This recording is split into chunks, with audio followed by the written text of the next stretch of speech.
Assalamualaikum warahmatullahi wabarakatuh. Nama saya Rosida Fazil Satya Putri dari Universitas Islam Negeri Sunan Ampel, Surabaya. Di sini saya akan menjelaskan mengenai jihad dan amar ma'ruf nahi munkar. Tidak tunggu lama-lama, mari kita mulai. Apa itu jihad? Jihad berasal dari kata jahada yang berarti usaha dan juhdun yang berarti kekuatan. Jihad secara bahasa diartikan sebagai mencurahkan segenap kemampuan atau bersungguh-sungguh. Makna jihad secara istilah sangat luas, mulai dari berjuang, membela agama Allah, dakwah, perang melawan kaum kafir, maupun mencari nafkah untuk keluarga. Selanjutnya, jihad dalam Al-Quran. Yang pertama, jihad bermakna perang. Pengertian jihad sebagai perang dapat kita lihat dalam surat Al-Tahrim ayat 9. Allah berfirman, "Hai Nabi, perangilah orang-orang kafir dan orang-orang munafik dan bersikap keraslah terhadap mereka. Tempat mereka adalah jahanam dan itu adalah seburuk-buruknya tempat kembali." Berdasarkan redaksinya, ayat ini mudah untuk disalahartikan oleh orang-orang yang fobia terhadap ajaran Islam. Hal ini karena artinya terdapat tulisan perangilah orang-orang kafir. Jika dipahami sekilas, maka akan menggambarkan bahwa dimanapun ada orang kafir atau munafik harus diperangi. Yang kedua adalah jihad bermakna dakwah. Terdapat pada surat An-Nahl ayat 110, Allah berfirman, "Dan sesungguhnya Tuhanmu pelindung bagi orang-orang yang berhijrah sesudah menderita cobaan. Kemudian mereka berhijrah dan bersabar. Sesungguhnya Tuhanmu sesudah itu benar-benar Maha Pengampun lagi Maha Penyayang." Terkait ayat ini, Yusuf Al-Qaradawi berkomentar bahwa jihad dalam ayat ini adalah jihad dengan dakwah dan tabligh serta jihad dalam menanggung penderitaan dan kepayahan, sebagaimana yang dilakukan oleh umat muslim di Mekah sebelum berhijrah ke Habasyah. Yang ketiga adalah jihad bermakna moral. Bisa kita jumpai dalam surat Al-Ankabut ayat 69, Allah berfirman, "Dan orang-orang yang berjihad untuk mencari keridhaan kami, benar-benar akan kami tunjukkan kepada mereka jalan-jalan kami. Dan sesungguhnya Allah benar-benar berserta orang-orang yang berbuat baik." Menurut Yusuf Al-Qaradawi, jihad di sini adalah jihad moral yang meliputi jihad terhadap hawa nafsu dan jihad melawan godaan syaitan. Salah satu contoh jihad yang benar adalah jihad konstitusi Muhammadiyah.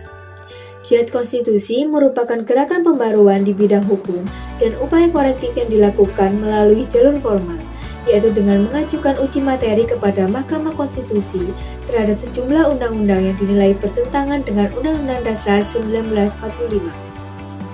Peranan Muhammadiyah di sini berguna untuk mengkritisi dan mengkaji kembali undang-undang atau kebijakan inkonstitusional yang dinilai merugikan kepentingan negara dan masyarakat.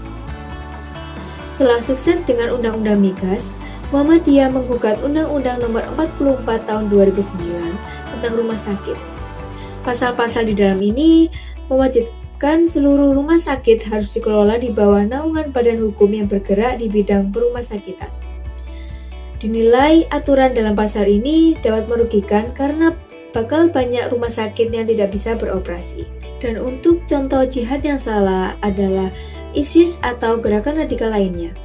Menurut sebagian kelompok ini, tindakan suci yang harus selalu dikobarkan untuk memberantas kemaksiatan.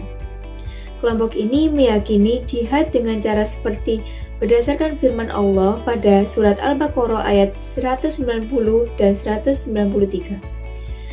Yang berbunyi, "Perangilah di jalan Allah orang-orang yang memerangi kamu, tetapi janganlah melampaui batas, karena sesungguhnya Allah tidak menyukai orang-orang yang melampaui batas. Dan perangilah mereka itu sehingga tidak ada fitnah lagi, dan ketaatan itu hanya semata-mata untuk Allah." Dalam surat lain dijelaskan, surat An-Nisa ayat 76. Orang-orang yang beriman berperan di jalan Allah, dan orang-orang yang kafir berperan di jalan tagut. Sebab itu, perangilah kawan-kawan syaitan itu.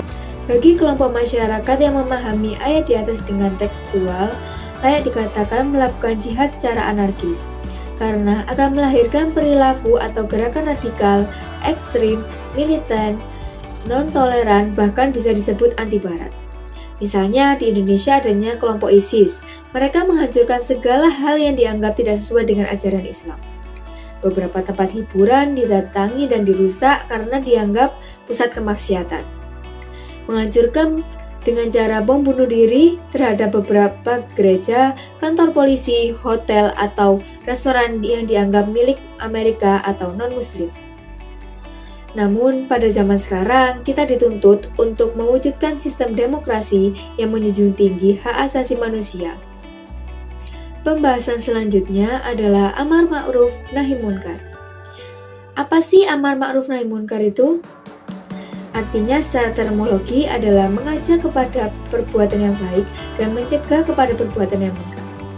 Secara etimologi, amar yang berarti perintah, ajakan, anjuran, himbauan, bahkan berarti permohonan, dan ma'ruf artinya baik, layak, patut, dan nahi munkar yang berarti melarang, mencegah, dan munkar yang berarti durhaka. Maka dari itu, amar ma'ruf nahi munkar juga bisa diartikan memerintah kepada perbuatan kebajikan dan melarang pada pekerjaan yang munkar. Bentuk-bentuk amar ma'ruf nahi munkar. Yang pertama, dengan senjata. Apabila masyarakat tidak mampu melawan tirani dan kezaliman, maka tidak ada alasan baginya untuk mengangkat senjata. Atau paling tidak hijrah dari kampung mereka dan tidak alasan bagi mereka untuk kebinasaan.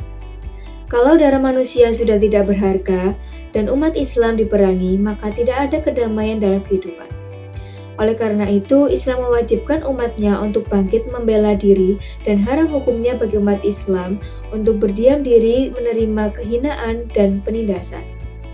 Dan yang kedua, dengan politik. Perjuangan dengan menggunakan kekuatan politik dalam suatu negara dikemas berbagai bentuk, diantaranya adalah dalam bentuk wadah atau sebuah kelompok kekuatan politik yang disebut dengan partai. Yang ketiga adalah dengan dakwah. Secara bahasa, dakwah berarti memanggil, mengundang, meminta tolong, berdoa, memohon, mengajak sesuatu, mengubah perkataan dan perbuatan. Contoh amar ma'ruf nahi munkar yang benar.